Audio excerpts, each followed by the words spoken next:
of a mile of the great structure, and still I was compelled forward. Abruptly the thing turned and gazed hideously in my direction.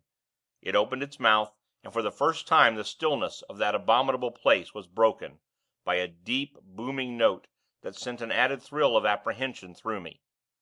Then immediately I became aware that it was coming toward me, swiftly and silently. In an instant it had covered half the distance that lay between, and still I was borne helplessly to meet it. Only 100 yards, and the brutish ferocity of the giant face numbed me with a feeling of unmitigated horror.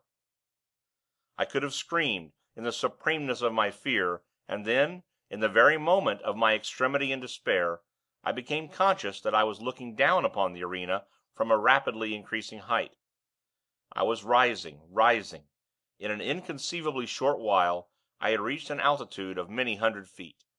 Beneath me, the spot that I had just left was occupied by the foul swine creature. It had gone down on all fours, and was snuffling and rooting like a veritable hog at the surface of the arena. A moment, and it rose to its feet, clutching upward with an expression of desire upon its face such as I have never seen in this world. Continually I mounted higher. A few minutes it seemed, and I had risen above the great mountains, floating alone afar in the redness. At a tremendous distance below, the arena showed dimly, with the mighty house looking no larger than a tiny spot of green. The swine thing was no longer visible. Presently I passed over the mountains, out above the huge breadth of the plain. Far away on its surface, in the direction of the ring-shaped sun, there showed a confused blur. I looked toward it, indifferently. It reminded me somewhat of the first glimpse I had caught of the mountain amphitheater.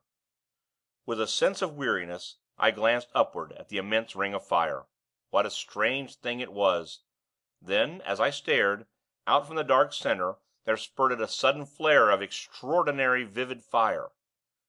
Compared with the size of the black center it was as naught, yet in itself stupendous. With awakened interest I watched it carefully, noting its strange boiling and glowing. Then in a moment the whole thing grew dim and unreal, and so passed out of sight.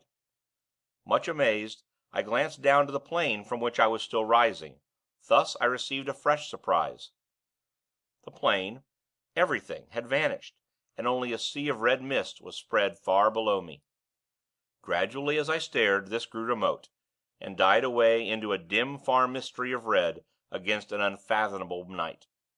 A while, and even this had gone, and I was wrapped in an impalpable, lightless gloom. Chapter 3.